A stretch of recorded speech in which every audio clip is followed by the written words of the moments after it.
Live. We are live. Happy Friday from all of us at Disrupticity. And we have an amazing guest today. We're in person. This is wild. She flew out for the occasion. Emily Zorn is here with Hello. us. Thanks Yes. for being here. Thanks for having me. I'm so excited. And Andy, you are live from Boston. Always a Coming to you fun. live from the Northeast. Okay. I love it. Your day's already half over. You're like closer to the weekend. 11 o'clock. Nice. So let's just start off, Emily. Tell us a little bit more about your business, Emily RD. What is it? Tell us more. You do all kinds of amazing things to help people feel healthier, be more energized. Take it away. Yeah, awesome. So my business is Emily RD Nutrition Coaching, and I'm a dietitian and started off in the sports nutrition world working with athletes. And then I decided I wanted to do my own thing because I'm not an athlete myself. While I liked working with them, I wanted to work with people more who were just regular people who want to learn how to eat healthy. There's really nothing out there that's teaching people how to eat healthy in the long run because it's so much easier to make money and get people hooked on diets because then they have to keep coming back. With what I do instead, it's more empowering people and teaching them how to eat in a way that works for them for the long term, right? Not just a 2-month diet that's going to help you lose 20 pounds, right? Weight loss really isn't much of my focus. It's more, let's focus on the long term and building up healthy habits so that you don't have to think about nutrition anymore. It really just becomes something that you do. So, yeah, a lot of it's one-on-one coaching. I do group coaching as well. I have a podcast and I also have a new course coming up as well. So that'll be a self-paced, not, one-on-one, which is what I usually do face-to-face. It's more on your own. So yeah, really excited about that. So many cool things. And, Andy and I just got to brag a little bit about you because we got to at least help you create your course. Yes. And it was really fun to put together. Andy was saying he knows just like every in and out about you because he's watched, 20 some hours of video over and over again. So many times. So yeah, we're excited to kind of talk about that. And I guess let's kind of start there. Mhm. So the course isn't out yet, but we're excited to kind of tease it and tell everyone about it. So tell us about the course. Give us like some of the big, major takeaways people might get. Definitely. So the course is based off of one of my programs, which I call the Habit Program. And it's something I've been doing with clients one-on-one where we walk through. It's typically 8 sessions. We pick a different habit in each session for them to work on. We coach on it, and then they put it into practice, just focusing on that one habit for the 1 to 2 weeks. So I saw so much success with that. Clients were loving it. They were loving that they didn't have to cut out gluten and dairy and sugar and alcohol, and that they, it was more, let's take a slow and steady approach, but they're still seeing the results they want. So I wanted to take that and turn it into a course so it could reach more people, because I'm one person. I can only meet with so many clients at a time. So I really want to get this message out there that there's a different way than just going keto or going gluten and dairy free to get your results. So yeah, the course, it's based on the program and on a ebook that I made called 8 Steps to Healthy. And that's really what it is. It's self-paced. There's 8 steps. And the beauty of it, and this is what I really, really believe in with my coaching, is I don't tell the person what they have to do. The 8 steps are actually 8 topics within nutrition, and then they pick a habit within that topic that they want to work on. So some of them include hydration, the big 3. So 3 things that a lot of people struggle with, at least one, is drinking calories, desserts, and mindless snacking. So you choose the one that you struggle with the most and make a habit out of that. There's one about the hunger and fullness and recognizing, hey, I'm full, I'm done eating, and there's tools along with all of it. So yeah, video for each step, which Andy and Abby have helped me with, and it looks so amazing. I can't wait for it to be out in the world. But yeah, it includes the videos, the ebook, and a workbook as well to go along with it. And then a one-on-one session with me after to really talk it through, because it's one thing to be, self-paced and you're doing it on your own, but I do want to check in with people and see how the process went and maybe coach them up to keep up the 8 habits afterwards. Right. And I feel like we talk a lot about building habits. Like, I feel like that's a very buzzy thing in today's world. Like, I'm sure probably all of us here have read Atomic Habits. Oh, yeah. I know we've talked about it, Mhm. And so many people have, where it's like you try to just build these healthy habits and make them sustainable. But like you were saying, like traditional diets, why are people, do you feel like, so drawn to traditional diets when like it's pretty much the least sustainable habit worthy thing you can do? Yeah, I think it's because we want the quick fix is number one. Yes, if you go on a diet and you follow it, it's going to work. But it's as soon as you start eating normally again, all that progress is going to go away. Mm-hmm. So that's the first thing. And the second thing is I think people really like rules. It's honestly much easier to say, I'm not going to eat this, this, and this. And then you're forced just eating, chicken and broccoli for 2 weeks, than figuring out, okay, how do I balance this? How do I eat the chicken and broccoli and go out to drinks with my friends and go to this birthday party? That takes a lot more skill than just straight up saying no. Saying no, that takes a lot of discipline. And that's why that doesn't end up lasting for a long time. But when we can really put in that effort and figure out, okay, how can I build these skills of, I go into a party and there's 45 different foods to choose from. What do I do?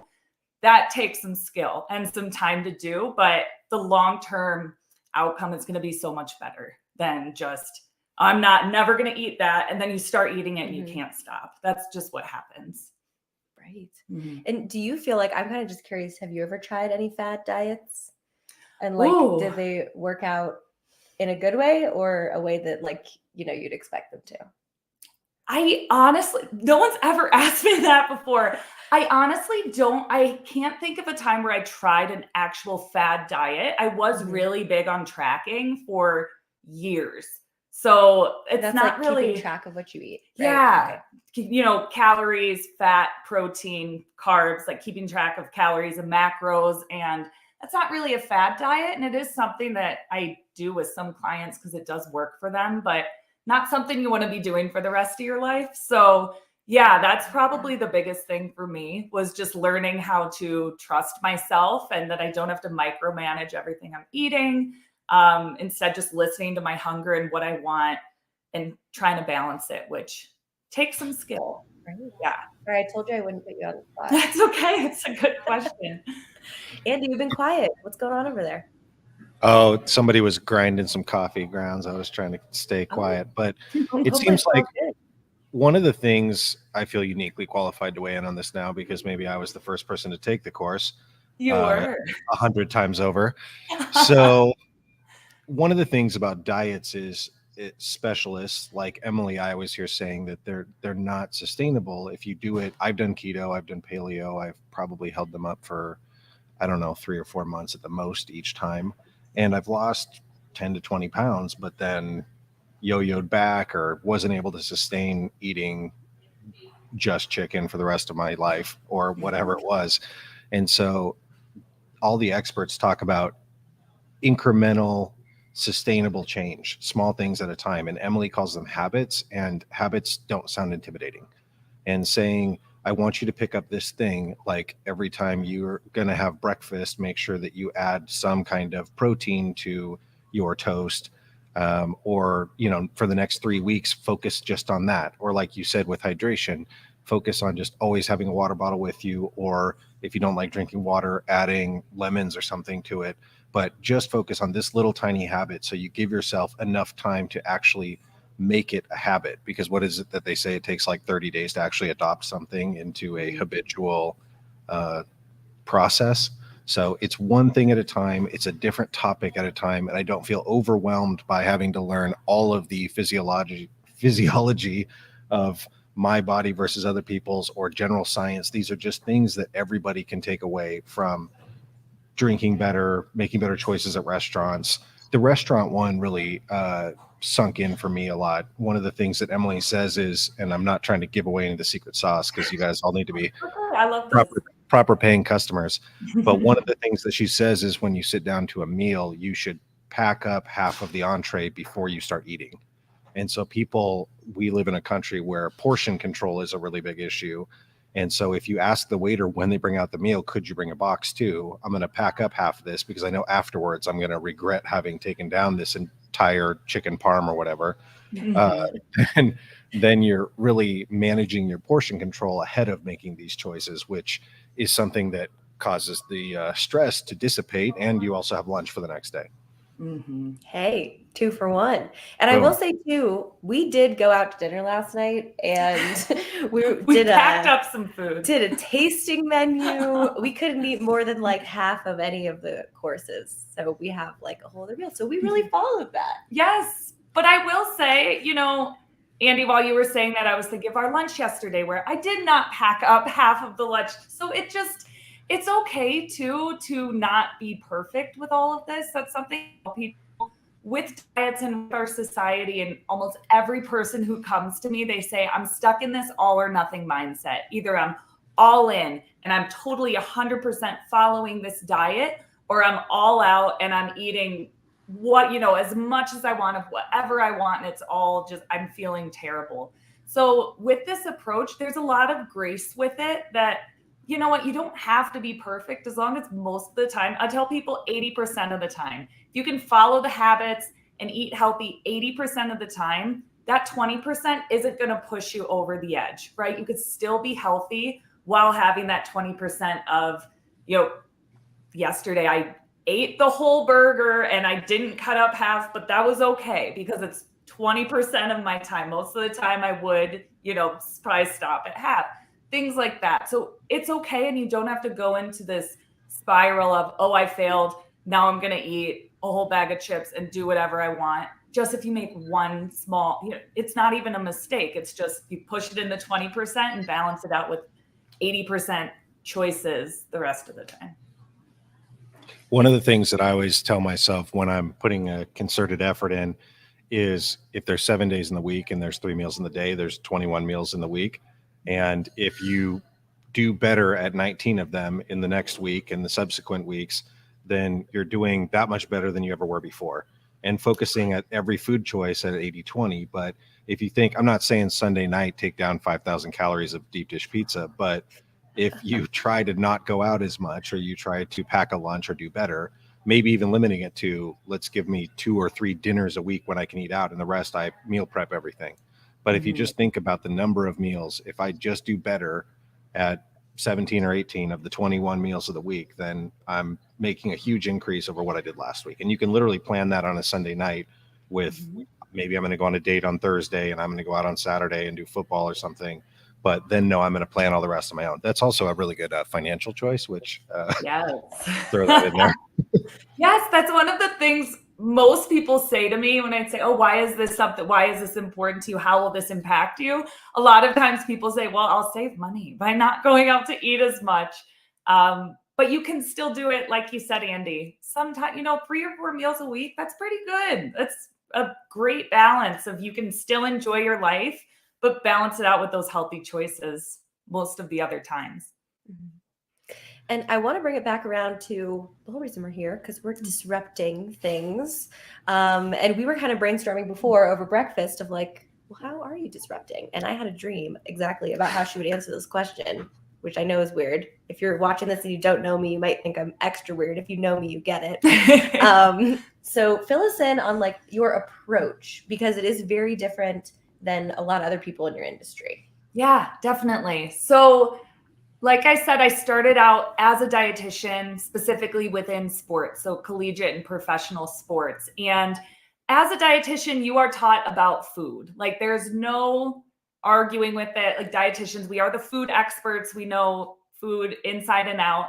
But what we're not taught is how to connect with a person on a deeper level beyond just teaching them what to eat, right? We can personalize it to them, could write a meal plan, but that's not enough. And that's where I find a lot of times we fall short, is we can't connect to someone and help them dig deeper and say, why am I sitting on the couch eating a whole box of Oreos and 2 bags of chips every night? Like, what? It's not, logically, we all know that's not the healthiest thing to do, but why am I doing it? So once I realized that that was the piece that was missing for me as a dietitian, was connecting to people, helping them figure out the why, and then also helping them break through these barriers that have been set up in their life so that they can put this nutrition information into actual practice.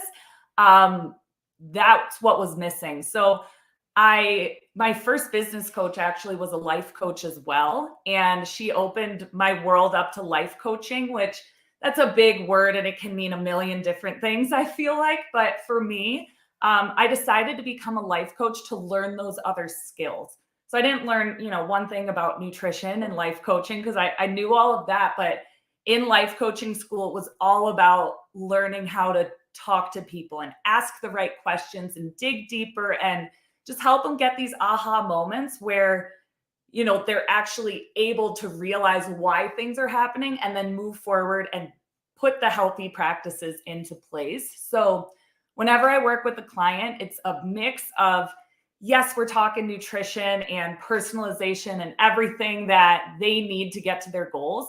But I never just send out a meal plan and say, all right, good luck, because that never works. And you can Google meal plans. What's really missing here and what I try to bring to the table is support throughout the way. And, 1 month in where they say, I was so good, and then this past week, I just haven't been able to implement what we talked about. We'll talk through that. I won't just say, well, I told you that this is what you had.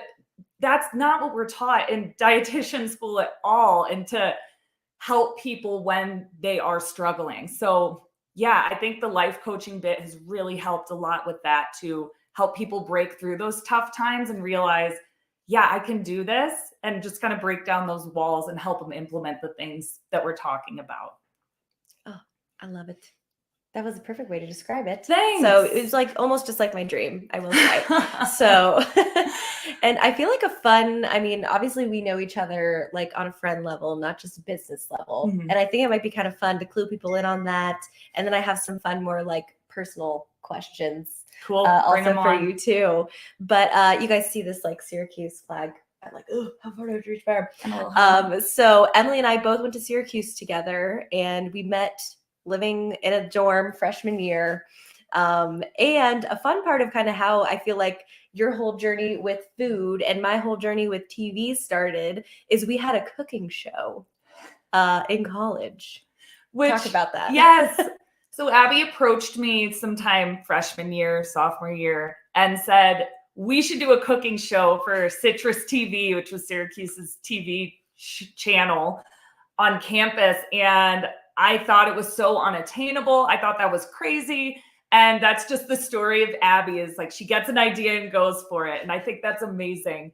So yeah, we decided to do it. Abby had all the know-how of the cameras and editing and all of that. We both loved cooking together, and I just love food. So it's called College Eats Beyond Ramen. And gosh, it's still on the air, yeah, people. it's been almost 10 years since we started, and it's still there. They've changed the approach a little bit, but yeah, it's pretty cool that that's still something that's happening and that we started 10 years ago. And you're also married to a fellow dietitian, which I think is super interesting. Mm-hmm. You don't walk into their house and you're like, oh my God, it's all so healthy here. You're actually real people. I think that's an important thing for you to explain to people. Yes, definitely. We've got all the food, right? It's not all vegetables and protein. I was even telling Abby yesterday, I work a lot with people on, giving themselves that grace and knowing that things happen. And I was telling her that, last week there was a can of whipped cream and a thing of lemon curd, and that was just my thing for the week. And I went through both of them in a whole week. Like, I'm not perfect either, but it's all about balancing that out. Yeah. And, my husband, Sebastian, he's the dietitian for the football team at Stanford, and he's got his things too. We all have our food things that we deal with, and no one's perfect. Even when you have all, nutrition experts, we have the know-how, but that piece about implementing and asking why, that's important for us as well. So yes, we have our food things as well. We are not perfect, and I wouldn't want to be, because it's fun. It's part of life to enjoy everything in moderation, right? But yeah, it's definitely not all vegetables and chicken in our household. What made you want to work with people other than athletes? You mentioned you started working in a setting where you were working with professional athletes and teams. Did that drift into kind of the weekend warrior runners, triathletes, or did it bounce straight to just everybody? And why did you make that choice? Yeah, really good question. So now there are some athletes, because I still have on my website, I used to work with collegiate and professional athletes. And so I do like working with athletes. It's now typically, like you said, the weekend warrior, people training for marathons. I have a 65-year-old client who's running 3 halves the rest of this year, and then is running a full in January. So I'm just like, you are an inspiration. So it's those type of people who I'm working with on the athlete side. But other than that, yeah, it is just your regular person who doesn't really know how to eat. They know how to diet, but they don't know how to eat. And I made that change because, like I said earlier, I wasn't really an athlete growing up. I like being active, but there was a little bit of a disconnect, honestly, with the athletes. I liked working with them, but in a collegiate setting, it's very intense and very much, all in, which I did like for a while. But, I also wanted to just work with people who I could dig a little bit deeper with. And that's where the whole life coaching piece comes in. I think when I was at University of Illinois, I think I had 300 athletes at the time. So you kind of get to know some of them, but you can't really dig deep. And that's what was missing. And what I really, really love about what I do now is that I never work with someone for less than 2 months. Like, it's always at least 2 months, usually up to 6. And I really get to know them, and I'm able to give them the time instead of, I have 10 minutes between 2 practices. Let's talk about nutrition for 10 minutes. So I think that's really important, not only in nutrition, but in healthcare in general, having people who can sit down and get to know you and really give you the time, because each person's different. There's not, one approach that I could give to every person. I need to get to know them first. So yeah, it just feels like a really good fit for me, because I like talking to people and getting to know them and helping them in whatever way I can. I love that. In an industry that has so much competition, what do you think is kind of your secret touch and sauce that attracts people? It seems like you've had a lot of successful use cases, and you probably get a lot of referrals, but how do you stand apart? Yeah, I think it's mostly that life coaching piece and taking the time, but also not being afraid to call out the BS, which I have a podcast called RDs versus BS, which I do with my other dietitian friend. And we're on episode 60, and we're not really afraid to go in and say, hey, one of our episodes was the master cleanse, right? Just, we go through it, we look through the research and talk about how it would really impact your body. And at the end, we're not afraid to say, like, that's BS, right? That's not something you need to do. I think people, and this is something I've learned throughout having my business, was some people like the tough love. Like, I want to text you my food every day and my weight, this and that. And there's dietitians out there who will do that for you. My approach is much more gentle, much more on the other person as well. I'm here to support, and I'm here to give you, teach you and be there for you and help you break through these roadblocks and all of that. But I want to empower other people. And I don't think that being, a drill sergeant every day is the way to do that. So I think some people are attracted to that because they think that reaching out to a dietitian, they're going to be told all the things they can't eat. They're going to have to throw out everything in their fridge. But I let them know from the beginning, like, I'm here to work with what you're doing now and what works with you. Let's make small tweaks and make it as easy as possible. I think overarching, that's my goal in my nutrition philosophy, is let's make nutrition as simple as possible. We don't have to take 1 million supplements. We don't have to spend $1,000 a month on all of these fancy foods. Like, let's work with what you're doing now and just make it simple. And that's something that's very different than what you'll hear from a lot of other people. But I've found it to be successful for a lot of people. And if they're open to that mindset and they're willing to embrace it, then that's the way for long-term success and what I've found. Oh, well said. Thank you. And I want to ask you, because we had an interesting conversation about the RD versus BS podcast, how almost everything has been BS so far. Almost everything. Which is crazy. Like, what was the one thing you said that actually wasn't? Well, this is a bit of a spoiler, but we have an episode coming out on Monday on fish oil and like omega-3s, fish oils. And that's something that of all the supplements, I would recommend almost every person take, which you'll never hear a dietitian say. It's always like food first. But as a society, we don't really eat enough fatty fish to get enough omega-3s. So that was one that stood out where almost everyone could benefit from a fish oil or algae omega-3 supplement.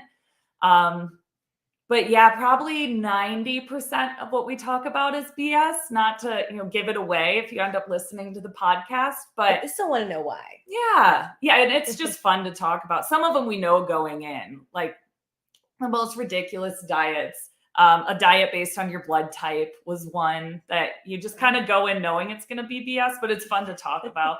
And then others are a little more, like we did one on those IV clinics where you go in and get hooked up to an IV with hydration. And there's a little nuance there. Like sometimes it's not a total BS stamp, but it's just fun to talk through with another dietitian and kind of give people advice and the podcast is just for fun for us, right? We're not really selling anything on it. And I think people like that as well. We're just a non-biased. We're not sponsored by any supplement companies. We're just saying this is what we know about nutrition. So sharing that with the world has been fun.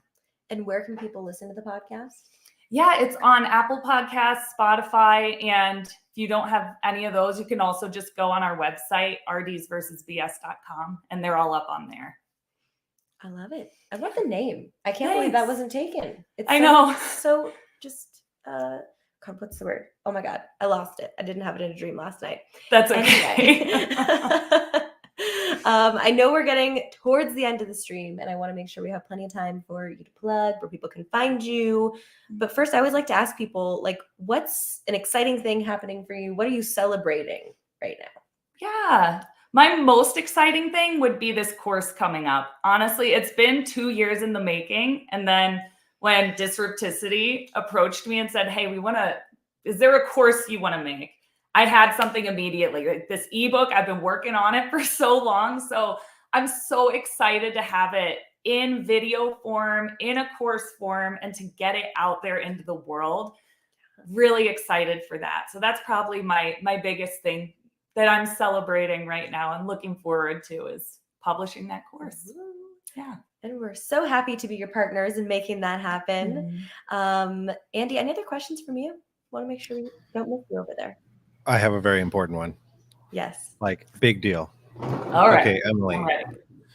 Emily. So we've been acquainted, clients. I would even almost call us friends with how much time I've spent with you over the past couple of months. But I've known of you for a few years now. In case the people now don't know behind the curtain, Abby and I are business partners. Obviously, you're one of her best friends. And my team has been running some of Abby's business social media accounts for a couple of years. So she follows you from all those. And one of the things that really stuck out to me, I don't know if this was birthed during the pandemic. You already know what I'm going to say. One of the things that stuck out to me was this thing that you do where you like to make loud statements, a bit of a rebellious thing, which seems very disruptive. Emily holds up these cardboard signs with sayings on them, and it's really funny. She wears cute sunglasses and stands out in the California sun and proclaims big things like she's at a protest. And it's one of my favorite things. And I always have said to Abby, like, you're one friend with the signs. So how did that come around? And how did you find your own unique social media style?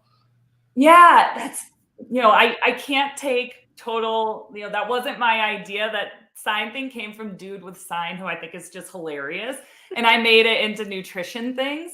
But yeah, it's kind of funny. I've found that social media is an outlet for me to just, at least through my business, to just say what is my truth, right? Which I was speaking with my aunt last week about this, about how in real life, that's not really something I do. I'm more of a deferred, like I'm not going to just say it out there, but something about social media, you reach more people, but I just feel more empowered to say my truth about nutrition. And once I started doing that, I realized that not everyone thinks about these things. I just assumed, well, everyone knows this. Why would I write, coffee doesn't dehydrate you on a sign and hold it? Wait, what? People know that, but people don't.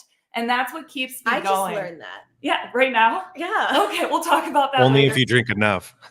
Yes, Andy knows. Andy knows from the hydration course, part of the course. But I just think the feedback from people of, wow, that totally opened my eyes to that. I didn't know that. That's what keeps me going on social media and putting things out there, because it really is for me all about making things simpler. And a lot of those signs is kind of all about disrupting a myth that's out there about nutrition or hydration or working out, whatever it is. So just trying to help people not feel like it needs to be such a big, scary undertaking to get healthy. Like a lot of what we think is required is not true. And that's what I tried to get across on social media. So thank you for the sign shout out. It's been fun doing those. It's cool because from a marketing perspective, especially in nutrition, you have to have visuals that say something. And the thing about social media is pictures of you do the best. And so many nutritionists have graphs and infographics or photos of bananas, which, are fine, but that could be spit out by any robot anywhere. But then if you're only putting up pictures or videos of you, people might not necessarily be reading the captions, or they might not be gathering the information as they're scrolling through the infinite roll of content. And so just having this kind of loud thing where your personality immediately shouts out and you're saying something. And, your podcast is so cool because there are people on the other side of that make a living talking shit about diets. And you guys take such a fun and informed approach, and it flexes your pedigree too, that you're both professionally trained, you and whoever you have on, in this stuff. Not just everyone is a pseudo coach now, and so showing that you are nutrition experts, but you do it in such a fun way. I've always loved. Keep up the signage. Thanks, Andy. And I feel like there is one more important thing we should just plug real quick.